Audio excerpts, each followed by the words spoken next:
What's up, Haven Knights, and welcome to another episode of Alan's Pull List. I'm your host, Alan. We have had a huge week of comics, so we're not going to waste any time. We're going to jump right into them while I'm cracking open the storefolio, though. I am going to say to everybody that's been supporting the channel with your likes, your comments, just watching the videos, thanks a lot. That stuff helps us out tremendously, especially the likes and comments. Special shout out to those that have been watching religiously. Bill, Nosh, Tots, all those guys. I mean, yeah, thank you very much. Thanks to the Forgotten, those guys that have been watching. Like I said, it was a big week, so we're not going to waste any more time. Don't forget to like and subscribe. Right off the bat on the pull list, we have Exorcists Never Die, issue number 6. Wow. This was absolutely amazing. The payoff when we get to issue 6 was so great. Our exorcists are dealing with pride, and he is pretty much the final sin that they need to get through the hell scraper to get to the soul auction.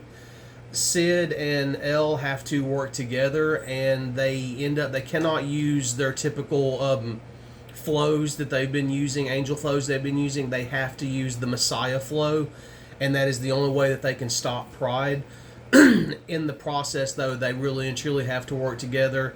And there was a great moment in the book, and here comes full-blown spoiler if you have not read it. Sid does sacrifice himself to save Elle so that she'll live on, and Sid tells her that in the end it was the Messiah flow. There had to be a sacrifice.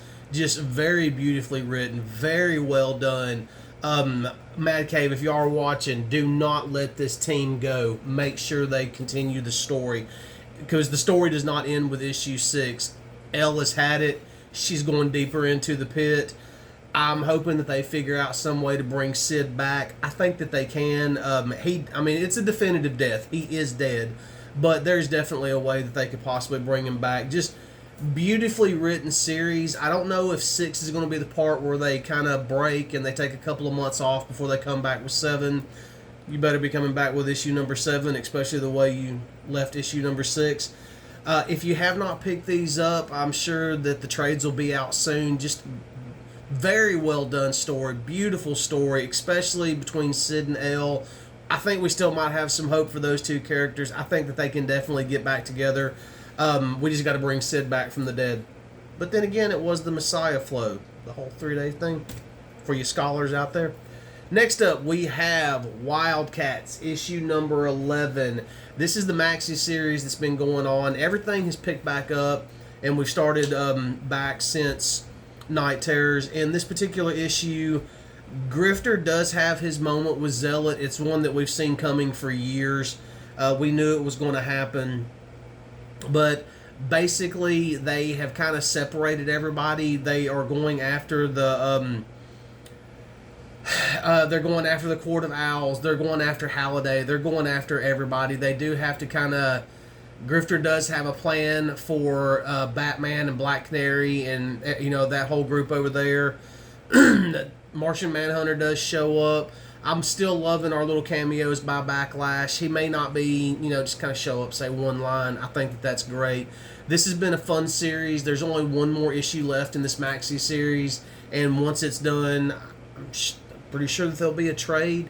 It's just been a fun read. It's been a Wildcats read. I love the fact that Marlowe, for those of y'all that don't know down here, his idea of hiding out was in a mansion with a pool. It was absolutely great because that was typical of him. But this has definitely been a fun read. Cannot say enough good things about Rosenberg and what they've done with Wildcats. It literally scratched that Image itch. For those of us that were reading back in the 90s when these books first came out under the Image banner, it was just great. That's what it felt like. I really enjoyed it. Next up, we have Void Rivals issue 4. I'm pretty sure that by now a lot of y'all have realized that Transformers are coming. Actually dropped this week. And they'll be tying in G.I. Joe and everything. We do get a Transformers cameo in here. I'm not going to ruin it. It was a particular villain. We actually have a couple of cameos in here. But in this particular issue, our Void Rivals, they will not consider themselves friends, but at the same time, they don't consider each other enemy. They just consider each other rivals now. We do find out something, a major twist at the end of this book that I don't want to ruin for anybody, kind of like I just ruined Exorcists Never Die for y'all. But there was a major twist at the end of it. I believe that Kirkman's doing a really good job setting up this new universe. I don't feel, even though Transformers are already introduced into it, we're getting ready for G.I. Joe. I don't know how G.I. Joe is going to play into this. They're not here yet. Because we do have Duke and Cobra Commander, and then we have G.I. Joe 301 coming, written by the man Larry Hama himself. So I don't know how all that's going to play in here. But basically, our Void Rivals, they're back home. I mean, that's all there is to it. They are back home. One has been captured, but then the Premier realizes that the other, they saw each other's faces and cannot have that, so he throws them both in jail, and he's gonna just kind of take care of it. I'm not going to tell y'all about the major twist at the end of it, because I mean, you see it coming, but it was still a very fun reveal. I mean, this right here has got nothing but a bright future ahead of it. It's just been a great read. I think that, in fact, I'm about 99.99% sure that the first issue sold out across the board. I'm not sure about the second issue.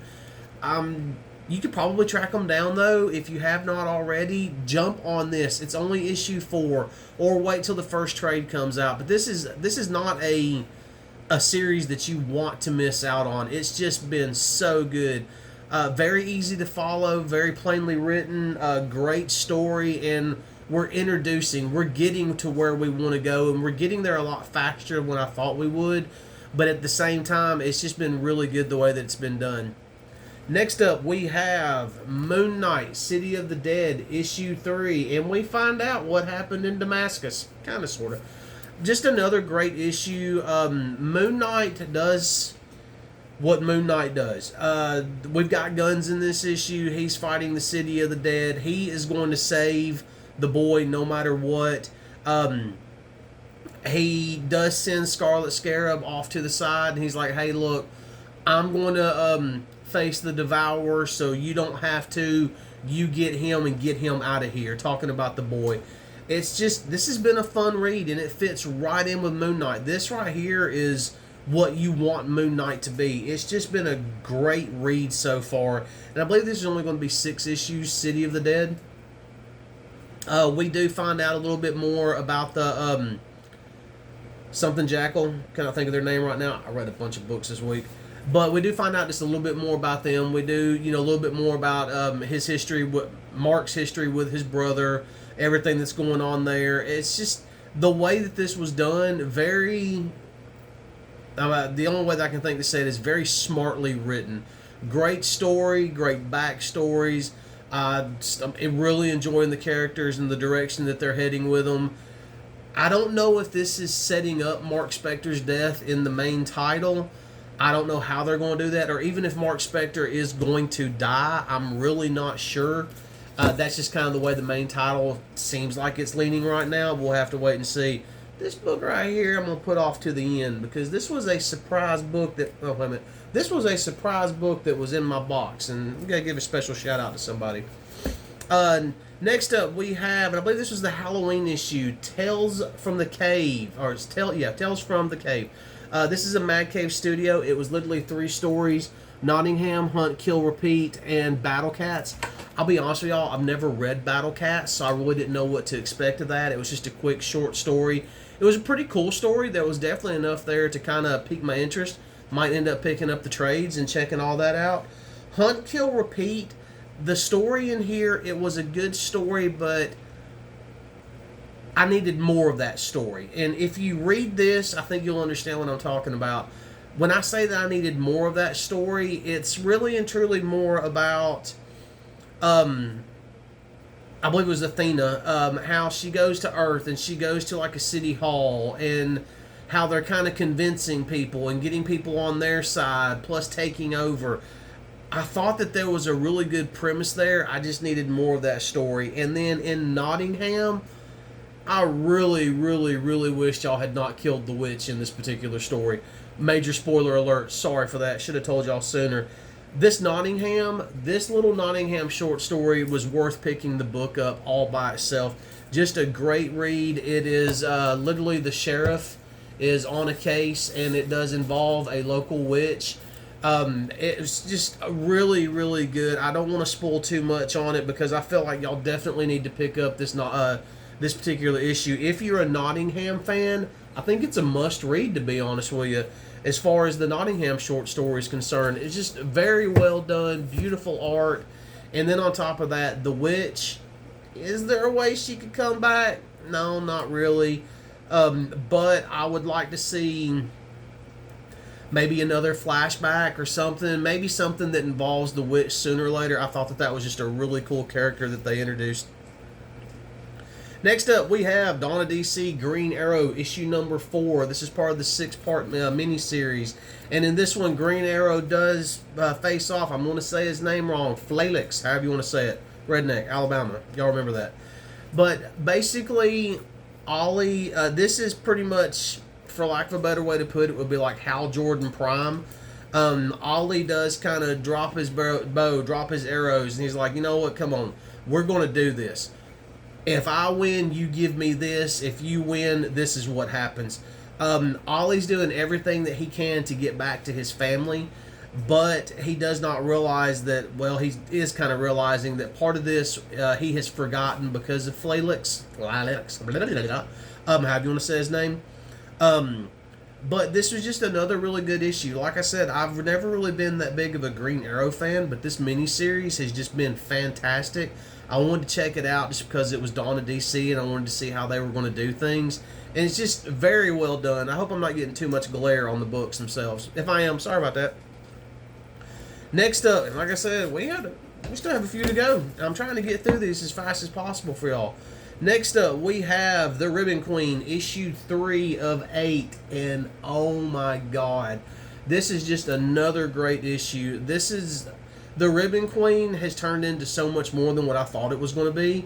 I thought we were just going to get some type of like supernatural paranormal story, but it ended up being so much more than that. It's been a really good cop drama on top of everything else. I've thoroughly enjoyed The Ribbon Queen.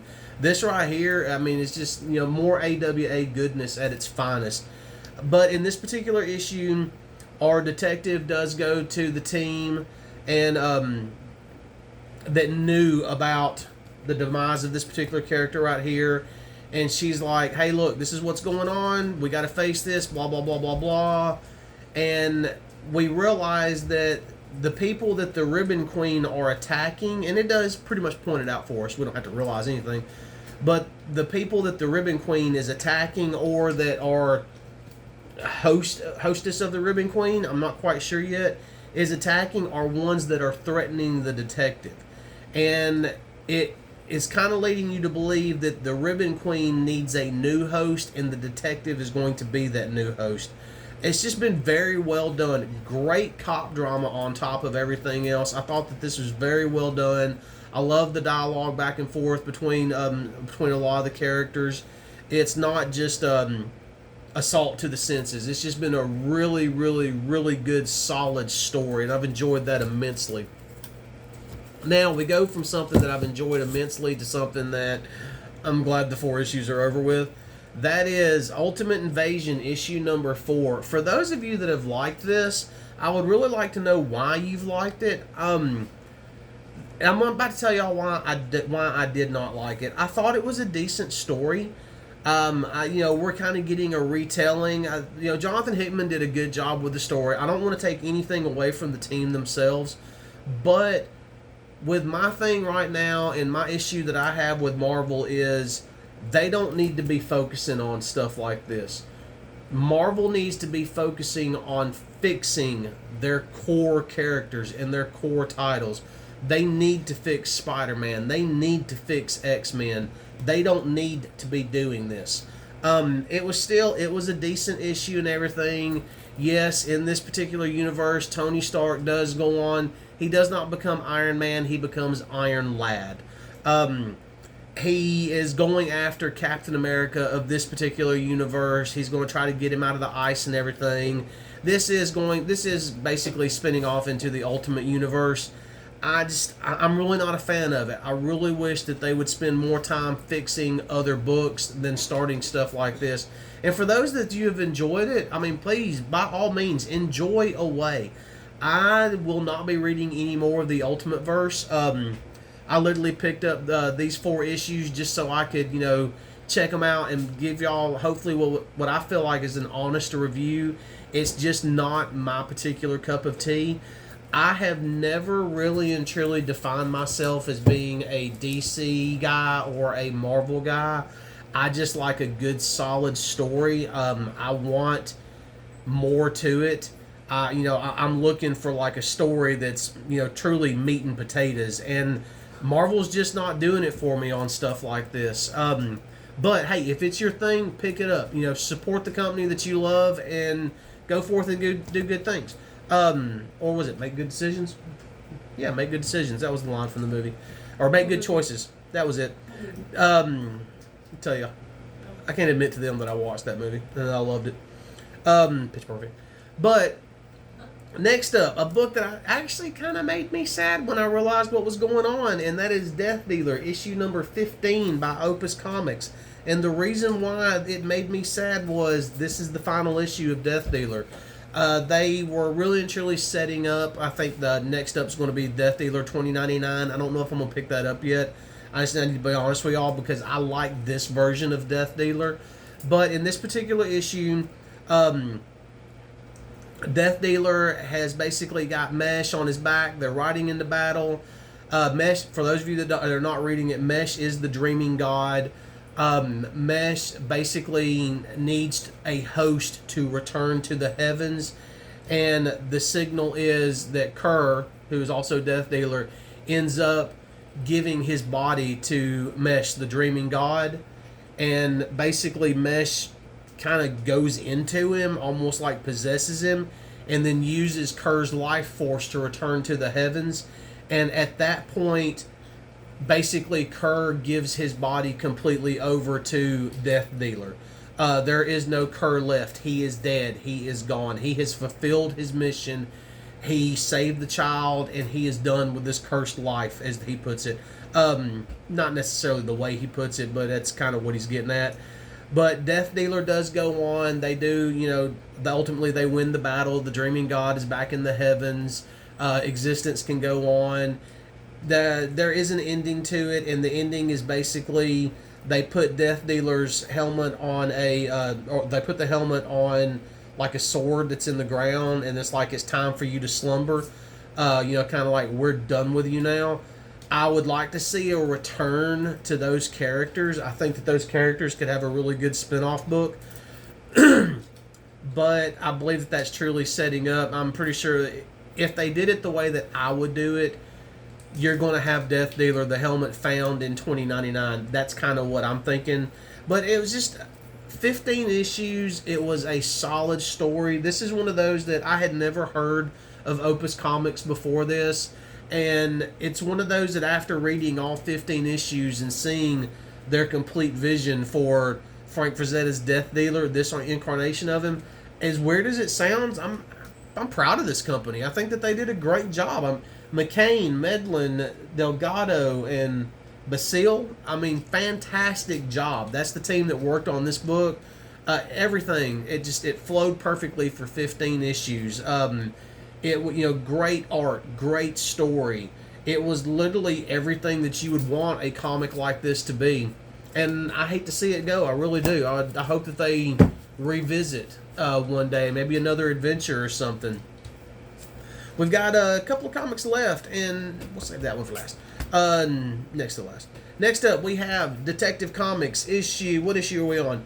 1074. And I'm going to be honest with y'all, I was kind of lost in this issue. And the reason why I was lost in it was, it feels like it's been 50 years since we've had a Detective Comics book because of the break with Night Terrors. So I do need to go back and read the last issue of it. But right, once again though, just going off of this, Ram V's doing a really good job. It took a long time for me to actually get into his writing style and to see the story that he was telling us unfold. And after I started figuring it out and started seeing exactly which direction he was trying to go in and what he was doing with the characters, I thought it was great. I love what he's doing with detective comic books. It's detective comics. It's a little bit darker. It's a little bit grittier. Nothing that you couldn't, like I would let my 12-year-old read it if she wanted to. But basically, Batman is kind of possessed, and he is going to all the places that meant something to Bruce Wayne, and he's having memories and flashbacks of Bruce when it was with his dad, on the pier one day, a particular moment with Dick Grayson when as Nightwing, and he ends up in Crime Alley. Well, there's Detective Fielding is tracking him because basically Batman's going to all these places, destroying these places and burning them down. But Detective Fielding is seeing the pattern, and he sees the pattern at the end of it, and he realizes that where the pier was at was that entire area is owned by Wayne Enterprises. Where Joker's place was, where Batman goes in and beats up all his henchmen and burns that down, owned by Wayne Enterprises, because it was the old circus where the Flying Graysons died. And then Crime Alley, where Bruce Wayne lost his parents, and it hits Detective Fielding at the end of it. Whether or not he connects the dots and realizes that Batman is Bruce Wayne, we're not going to find that out until the next issue. But that was only half of the issue. The other half of the issue was this bizarre story that, I'm going to be honest with y'all, completely and totally lost me halfway through it. And when I say lost me, I don't mean lost me story-wise, lost my interest. I mean, I don't know what that story was truly supposed to be about. I mean, some type of 10-eyed monster, demon, paranormal thing, basically hurt Pete's Pizza, I don't know, then ended up going somewhere else. It didn't work for me personally, and I'm just going to leave it at that. As far as the pull list is concerned, we got one comic left, and this might be one that some of y'all are waiting on, and that is Dawn of DC Flash issue number 1. This was a very, very, very good read. I enjoyed the art. I enjoyed the read. We're definitely setting stuff up. Something that I meant to say a couple weeks ago, I think it was a couple weeks ago when I did Wonder Woman, and the same thing with this one. Wonder Woman felt like a big book. It felt like something epic, something that was fixing to happen, and the same thing for the Flash one. It definitely has a big book feel. I am actually wanted to open this up so y'all could see some of the art. I think that the art is really good. I'm definitely interested to see where they're going with this, but basically, Wally West is kind of having some visions. He's a little bit slower. Something's interrupting the Speed Force. He is working for Mr. Terrific, or with Mr. Terrific, at the Terrific Corps, or whatever they call it. We do have some moments with Wally's kids in it. This is kind of hard to explain because you can tell that they're truly setting up something much bigger than just, hey, we're back and it's a new era. I highly recommend picking this up. We're going to go in a direction with the Flash that we've never gone before. It's going to be a little darker, a little more horror themed. That was admitted, and you can definitely tell with this right here. It's just an overall good read, and I can't find the words to describe it. There are some things. We did have some lighthearted moments, some good moments when the kids are getting ready, and basically one kid is riding the wind vortex off of another kid as the kid's speeding through the house and everything. We do have a good moment between the kids that happens at school. This was a very, very meaty story. And I feel like for the direction that they want to go in, it needed to be a meaty story. And it needs to have a lot of meat on the bone for the next few issues. I'm telling you right now, if you pick this up, I do not think that you'll be disappointed. We're definitely going to get a new direction for Flash, and you can already see it in the first issues. Now, back to that comic book that I said I want to do a special shout out. I was actually going through my box up at Haven the other day, and I was like, what's this? I don't remember putting this in my box. And then I got a good look at it, and I realized what it is. And for those of y'all that don't know who he is, go check out an episode of Shop Talk where we had Mark Spears on. Mark Spears is a phenomenal artist that does some great work. He's done some great work on the covers of Spawn for Todd McFarlane. Mark's got some stuff coming up in the future with, other things that I really don't know if I can talk about, but I'm just not going to because I don't know if that cat's out of the bag. So you did not hear anything from me. But what you did hear from me was when I was up at Haven the other day, this sketch cover by Mark Spears was sitting in my box, and I had no idea that it was going to be in there. And I'm hoping that we're not getting too much glare or anything, because this is absolutely beautiful. Mark, thank you so much for this. Dude, this means a lot to me. Thank you, thank you, thank you. But on the back of it, what I was trying to cover up earlier was a Wolfman postcard. Y'all can check Mark Spears out at Facebook, Instagram, and looks like Discord and Twitter. And there's a QR code. I'm actually going to post the links to his social media accounts in the description of the video. Go check out Mark's art. He's got some beautiful pieces out there, and he's done some great covers in the past for Spawn, and I'm definitely looking forward to what he does in the future. That brings us to the end of the pull list. If you are looking for a playlist of the pull list to see what I've talked about in the past or how I reviewed stuff in the past, check right here. It might be right there, but I think it's going to be right here. And if you're wanting to know what I think are my current Marvel's current best reads that they have going right now, check right there. But until next week, y'all have a good weekend.